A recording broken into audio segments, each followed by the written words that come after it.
It's audible, sir. It's audible. Thank you very much. So, good morning again. See, guys, what I wanted to discuss in this is the mission 2023. For this mission, what is the most important thing is optional, right? If you want to crack exam in 2023, your score in optional has to be anywhere around 280 plus is the target. And if you are getting somewhere around 300 plus, you are going to make it through the exam below 100, right? Below 100. You are going to get anywhere between 1 to 100 rank. 300 plus score is most very vital in this exam. Now, as far as political science and international relations are considered, I am going to take up this foundation course. Foundation in the sense, don't think that I am just covering the basics, but I will be covering in depth just like any other faculty does.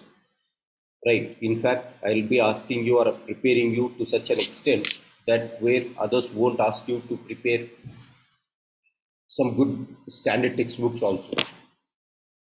Now, in this lecture, I am going to discuss about 3 or 4 things about my foundation course. I'll come to this in the end, this slide, what is I am going to give you. But in this slide, what I am going to discuss is PSIR optional as such. What is the advantage that it has in your so-called UPSC exam? What are the pros in this optional? What are the cons? Rather than cons, it would have been what are the myths that you have in PSIR? Whenever we take optional PSIR, so what are the myths that we generally have? What are the pros? What are the advantages that you have? Then I'll give outline of the syllabus, how we have to reorient the syllabus. Any preparation of any subject requires some reorientation of the syllabus. So you need to reorient it and you have to understand the syllabus very clearly, right? So that is very important. I am going to tell you how to understand the syllabus. What is the exact syllabus that UPSC has for so-called PSAR? After every section, I have covered what are the books that we have to refer generally to understand or to increase our understanding. See, I am also going to tell you with this optional how you can have a career backup. This is not just for your exam, but I am also going to tell you how you can plan your higher studies with career with this PSIR optional. This is also something which is unique to this concept to our classes, right? Because I don't want every one of you who has gained enough knowledge. By the end of this classes, you'll gain enough knowledge on each and every component. I just don't want you to waste that or to limit it to UPSC. I want it to be utilized for your higher education. So this is investment in higher education again. And what about the course details? That is the first slide that I have shown. I'll come to that in the last. So starting first thing first, what is the pros and cons of this syllabus? Pros. See, the best advantage of PSIR syllabus is one, as many people say, it has overlapping context or overlapping component in many other subjects. For example, if you take society, if you take social justice, modules of mains, take ethics, thinkers, governance, then go about with polity, go about the so-called internal security also, such as terrorism, Maoism, right? Climate change, environment and climate change, international relations in polity, right? In economy, you have international organizations in GS paper 3 that we cover here, international. organizations, right? So if you look at UPSC syllabus as such, the first advantage of PSIR syllabuses, the first advantage of PSIR syllabuses, it is having wide overlap with every other component in the UPSC exam. Every other component, the subject that you learn here, it is going to create a concrete base for every other subject in UPSC. This is the first thing. The second thing is, whenever you are reading for PSIR, political science and international relations, right, like every other subject, it is going to enhance your knowledge. Now here, the subject, when you compare any other optional with PSIR, the advantage that you have in PSIR is it is a very dynamic concept. Dynamic in the sense it will be very evolving in its nature. It requires constant updation of our knowledge, a constant updation of our skill set with your books, such as the newspapers, such as the magazines, right? So it requires constant updation. Now this dynamic components will always get you great or greater score in the exam. Whenever we are writing some dynamic components, if you want to get highest score around 300, 330, if you want to get it, you have to link it with the dynamic components which are happening. Because what is the advantage that you have whenever the subject is static or whenever the subject is dynamic? If it is static, so for example, if they are asking about, write about Gandhiji's non-violence, it is very static. Because whatever I write about Gandhiji's non-violence, more or less every one of us, every six, all these 5 or 6 of us will write the same thing. So there will be no much addition. But if they ask how Gandhiji's principles are applied in the real day life, comment with global context. Now here it is dynamic because the guy who understands what are the things which are going on across the world, such as if they see Ukraine-Russia crisis, if they see the West Asian crisis, if they see the crisis which is happening or spilling in India, domestic politics in other countries. If you see this and if you are giving that points and if you write about, okay, the world is going on in this way, so Gandhiji's principles or non-violence is very, very applied given this context of scenario, then the guy who writes these type of varied examples starting at the domestic level and reaching at the national level and the so-called global level, that guy will get maximum marks. This is the best advantage of dynamic topics, dynamic. The case doesn't end there. Look at static again, IGP. Let us think that there is always static components. Write about anti-defection. See, this is static. Now, in order to write about anti-defection, if you are incorporating dynamic components into it, what are the events that are happening in India in the last 2 years or 3 years, right? Then if you are adding it, that is going to get you some advantage, right? So the syllabus is dynamic. Much of the syllabus, 60% of the syllabus is very, very dynamic in its nature. If you are regularly following the so-called newspapers, you are going to get a very wonderful score. So this is the second thing. One is the overlapping nature.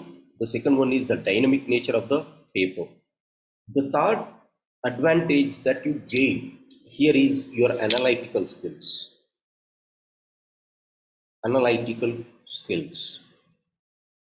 Whenever I ask you to read some newspapers, whenever I ask you to read some magazines, over a period of time, it develops the analytical capability of the student, right? Once you understand this very, very clearly, all the events that are happening in the country, across the country, it is going to improve your analytical skills to a very good extent. As a result, it is going to help you all in other areas also. It is going to improve a lot about your analytical skills. The fourth component is a very formidable career backup. After 1 year of your preparation, if you want a career backup, you have a very formidable line of career backup. You can, with this knowledge that you are gaining, you can do your post-graduational studies or you can also go for doctoral studies. I'll tell you how to reach that level. You have many opportunities to go to abroad, pursue education on this, and then get on into foreign line also, that is foreign diplomatic lines also. Hence, you will have a formidable career backup. Uh, Take some optional, such as Telugu literature, not only Telugu, any literature, right? Or take any static components such as anthropology. You do not have that formidable career backup in that domains, but if you are doing this, you will have a formidable career backup because this is an evolving field. Political science, particularly international relations, is a very evolving field. It has scope in every areas. Recently, I had a friend who has done post-graduation studies, PhD in West Asian studies, right? So he has got placed with a very high salary in some company because his research itself is West Asia, right? So international relations is always an evolving field. It will be always very dynamic. Hence, it will have a formidable career backup. The only thing is when you are preparing, you have to prepare in a very systematic manner. So this is again one best point that you are going to get here. Fifth point, as always, I say whenever we speak about optional from UPSC perspective, marks gaining or scoring subject. Again, this is very highly scoring. It doesn't require great knowledge about each and everything, but even if you have some substantial knowledge what is going on in and around our country, you can score the marks because writing 20 questions is very easy in this paper. Very, very easy because once you have prepared static component, if you are keeping an eye on the things that are going to happen, writing 20 marks is very easy. With this, you will get minimum 270. 270 is a minimum score that we can expect in this subject. The only thing is you have to know how to approach the paper. This is fifth thing. Why again you will get minimum 270? Because of the dynamic nature of this so-called paper, right? So these are the advantages that you have with this optional as such. The first advantage is overlapping with other components. The second advantage is dynamic nature. The third advantage is your analytical skills are going to enhance to a very larger extent. A formidable career backup. Fifth one is marks. You'll get minimum 270 in this paper if you are preparing systematically. And if you are preparing in the way in which we are going to deal, I am going to deal, you'll get anywhere around 330. This is my target for you people. You have to get 330. Right. This is the thing. And speaking about the second component, what are the cons of this or what are the myths of this? The first myth is syllabus is very, very vast, right? This is the myth. I do agree, syllabus is vast when you read line by line. But if you understand the correlations which are there in the syllabus is very minute. Just like any other subject, it reduces drastically. It appears very wide. The syllabus appears very wide only because of one context. People will look at the length of the syllabus and then they will analyze this. No, that is not how syllabuses should be seen. The syllabus, though it is very wide in the space that it is occupying, it is very minute if you have some interconnections in the syllabus. If you know about thinkers and ideologies, most of your answers are done. This is what PSIR is. You should clearly know what are the theories, what are the thinkers. If you know this, every other domain is related to this concept. I'll show you how they are related. So the first myth is the syllabus is very vast. It requires deep understanding. Understanding is required. I do agree this. Understanding is required not only for political science, it is required for every other subject. Why people make it as a myth is many people want ready-made things. Ready-made things. What do I mean by ready-made things? People want the so-called uh, ready-made books so that their work will be reduced. If it is some other book, so for example, if it is some anthropology, there will be ready-made books and they will be preparing it. What I say is Whenever you're preparing for optional or whenever you're preparing for UPSC, at least you have to read some basic books. By the end of the day, our education should make us uh, somewhat informative, somewhat wise men. In order to become wise, just by reading market material won't suffice. You have to require, you have to go and read some standard books. That is not only for PSIR, but this is for every other subject. So what they say is PSIR, it requires in-depth analysis of the subject. What I do say is this is applicable not only for PSIR but even for other optionals also. If you want to get a very good score, just like PSIR, they keep it in a glass ceiling saying that you require high-fi skills to understand this. To understand anthropology, it requires more skills also. Right? You should have some medical line or you should have some uh, uh, career in that domain in order to understand the basics of that also. So every subject has its own domain. Why I say this is UPSC clearly said that if you want to prepare for optional, the paper will be something greater than the so-called post-graduational, greater than undergraduation and less than post-graduation levels. This is what UPSC says about optional. When they are giving higher than undergraduation level, less than post-graduation level, which means you require some honorable degree, right? For optional. Obviously, it is going to be very difficult, not only for PSIR. So never think that PSIR requires high-fi skills. The syllabus is not vast if you understand the syllabus properly. Second thing is, it requires analytical skills, it requires good understanding of the subject. But what I say is, it is not just restricted to only your PSIR, it is also restricted to every other thing, every other optional, because this is what UPSC line is. The third component is the third component is The third component in your cons is what about the marks? Can we write a substantiative answer, a beautiful answer? Can we have a good score compared to other subjects? Marks, I said, it is well assured in PSIR, well assured. The reason is dynamic nature of the paper. Whenever something is very dynamic, it gives us scope to express our feelings. So in the paper, if there is dynamic question, many people won't attempt that dynamic question. But if you are taking the dynamic question and if you are attempting it, it is creating yourself on the paper. It gives much scope for us to create ourselves on the paper. Hence, the more you are prepared, the more you are presenting yourself on the paper, marks will be well assured in this. Fourth myth is what if suddenly these subjects get a sudden fall in the marks? For example, public administration used to get good marks in 2011, 2012, 2013, but over a period of time it starts declining. Can't it happen with the same thing like PSIR? PSIR today it is getting good scores. Students are getting good ranks in PSIR. Those who have taken this optional. So what if after down the line, 4 years, 5 years, if they constrain it?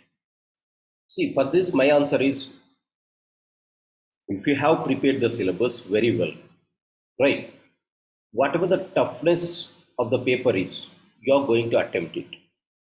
Marks are never going to reduce. The only thing why, if you look, public administration scores are decreasing, there is no good faculty in a town to guide public administration. That is the reason over a period of time, public administration scores starts falling. And again, I said, these days, candidates who are preparing for UPSC, particularly 90% of the guys, they are just depending on market material, they are just depending upon the faculty. For optional, whatever the faculty does, rest of the half work has to be done by the students because you have to understand the things. For that, you have to read some standard books. Standard books reading is diminishing day by day. I have seen this even in the prelims, I have seen this even in the mains component.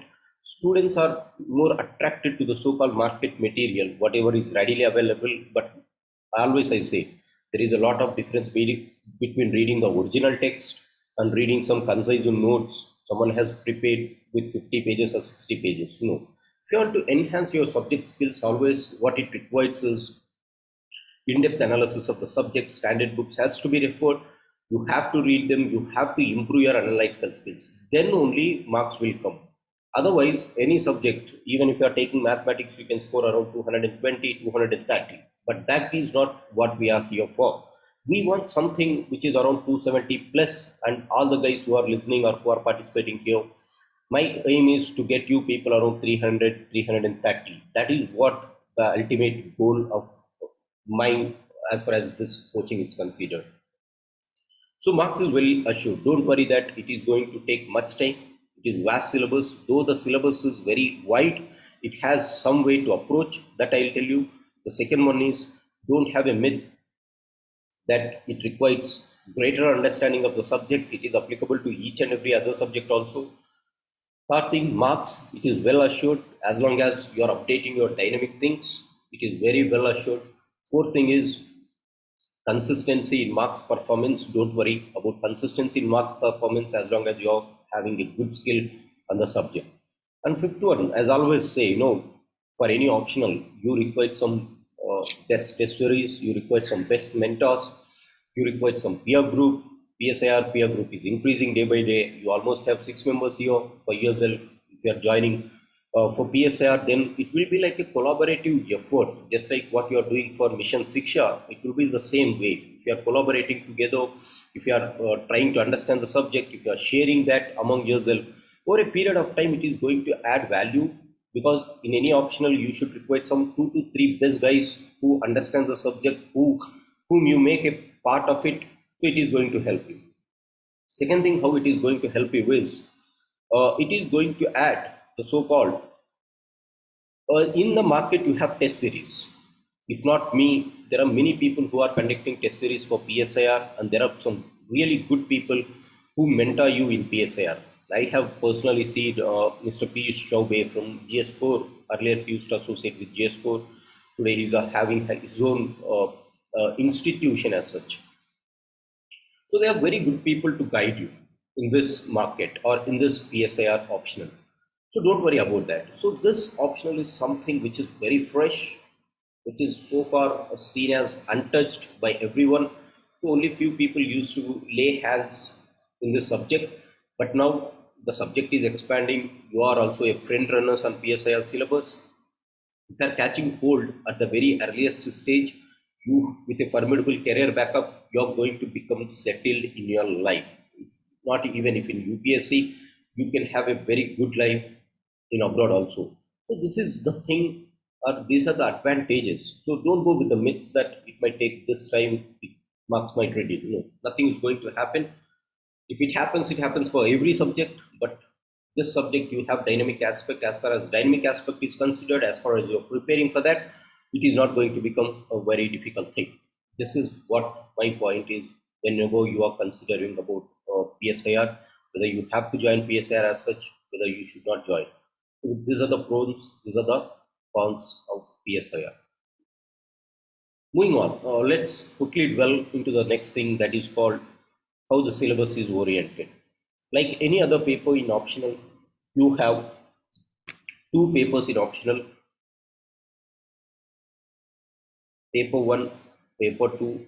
In paper 1, again you will have section A, section B. In paper 2, you have section A, section B. Now, in this also, section A is political theory.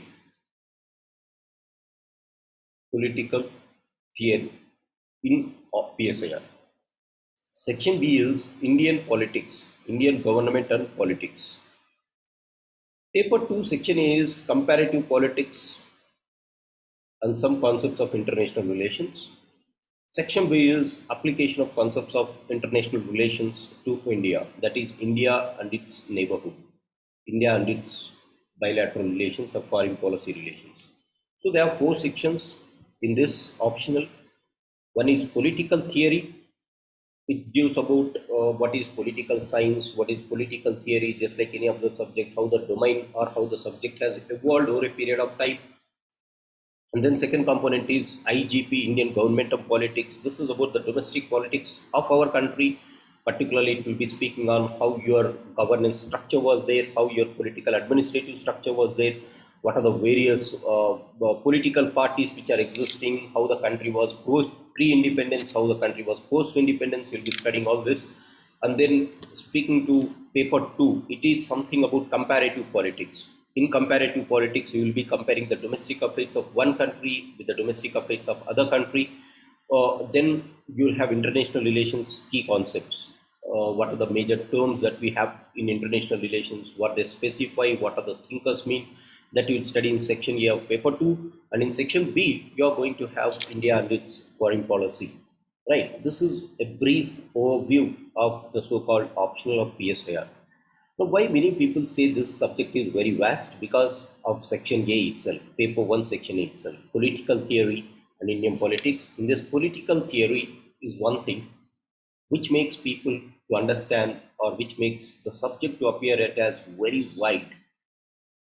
Absolutely, because with a look at human generation, when humans started building up and forming a community, when they started coming together, slowly they wanted one organization to govern themselves, to protect themselves. With that, the structure of governance has come out in the country.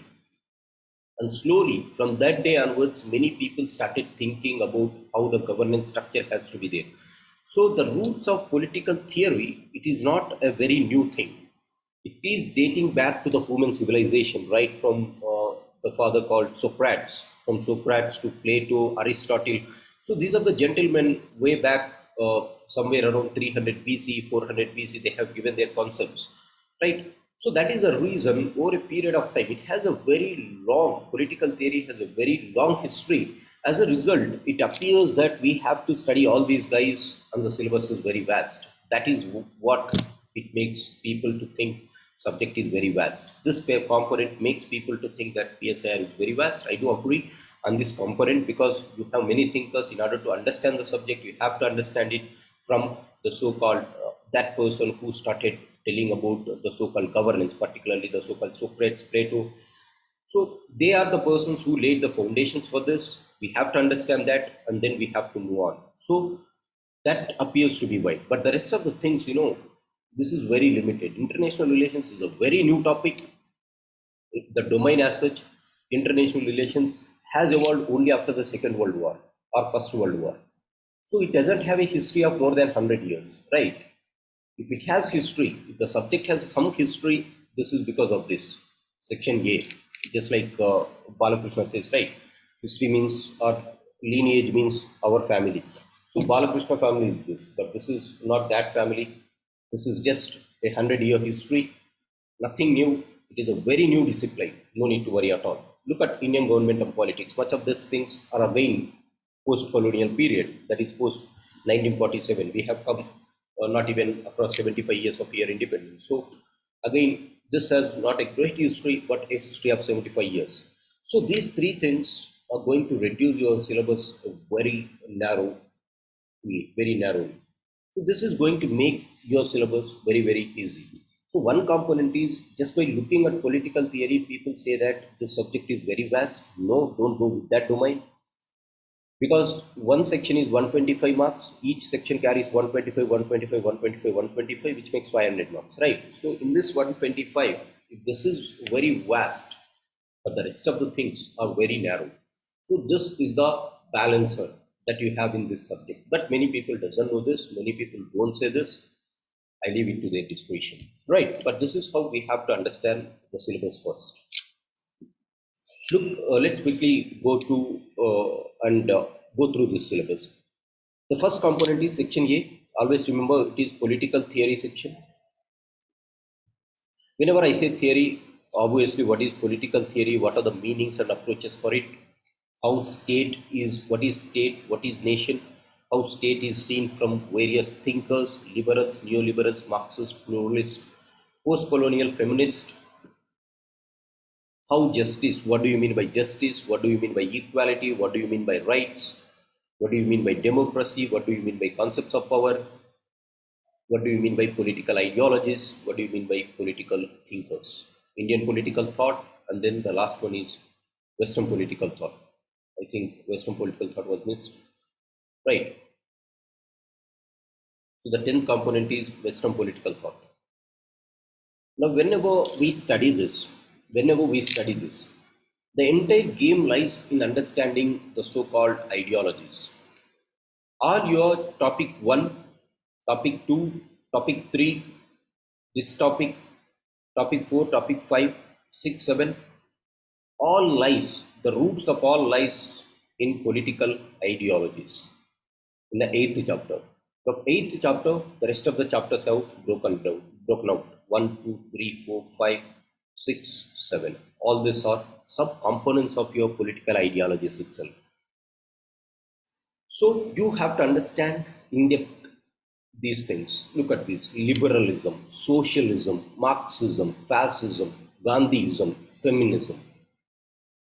So ideology is the study of some ideas proposed by various people, right? Liberalism, the idea of being liberal; socialism, the idea of being social; Marxism, the idea of Karl Marx; the idea of fascist is called fascism; the idea of Gandhi is called Gandhism; the idea of feminist is called feminism. So all your 1 to 6 components in PSIR syllabus in first section has its roots in political ideologies. Now, where do these ideologies come from? It doesn't come from the sky. There should be someone who has thought on this and who has propounded this, right? So, political ideologies comes from the thought of the people. Hence, we have to study about those people who have propounded this. That is the reason you have topic 9 and topic 10 in the syllabus, which is Indian political thought and Western political thought. Look at this. Indian political thought, you have one person called Gandhi who has propounded his philosophy called Gandhiism, and in Western political thought, you have some other thinkers like Thomas Hobbes. That slide is missing. In the Western political thought, you have some other thinkers who has propounded these ideologies. So you have to study about that person first, why he has propounded this theory. So it will be like understanding the person, their ideology, why this person has propounded the so-called Marxism. So you have to study about Karl Marx, why some person has said about liberalism, why Thomas Hobbes has discussed about liberalism. We have to understand the context on which Thomas Hobbes has spoken about liberal, right? Why people spoke on feminism. You have to understand those thinkers who propounded this. So the first understanding should be here, then you'll understand the ideologies, and then based on this, the rest of the 6 topics are there. So if you're understanding topic 9 and topic 10, particularly topic 10 in depth, all the political ideologies are going to be understood. Hence, the syllabus reorientation here is you have to start at topic 10, go to topic 9, go to topic 8, and the rest of the topics will be an adding advantage, or that will be just like derivation of topic 10, 9, 8. For example, look at this concept of power, hegemony, ideology, legitimacy. Now, we study this power not just in layman perspective. You have to study this from the perspective of the ideologies. What liberals say on the concept of power, what realists say on the concept of power, what Gandhi says on the concept of power, what feminists says on the concept of power. The same thing applies here also whenever you are studying democracy. What liberals say on democracy, what realists say on democracy, what Gandhians say on democracy, what feminists say on democracy. Similarly, justice, what different thinkers say on justice; equality, what different thinkers say on equality; rights, what different thinkers say on rights. So this is how the syllabus is connected. So once your ideology, so the root, the life of this entire section is in the ideologies, in the thinkers. If you are understanding the ideologies clearly, the rest of the game is very, very simple. Hence, the life of this paper or this section lies in topic 8, and the life of this topic 8 lies in topic 9 and topic 10, particularly topic 10.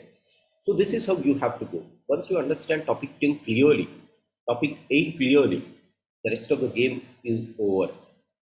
That is why I said don't look it in 10 topics, but the topic is just 1 or 2.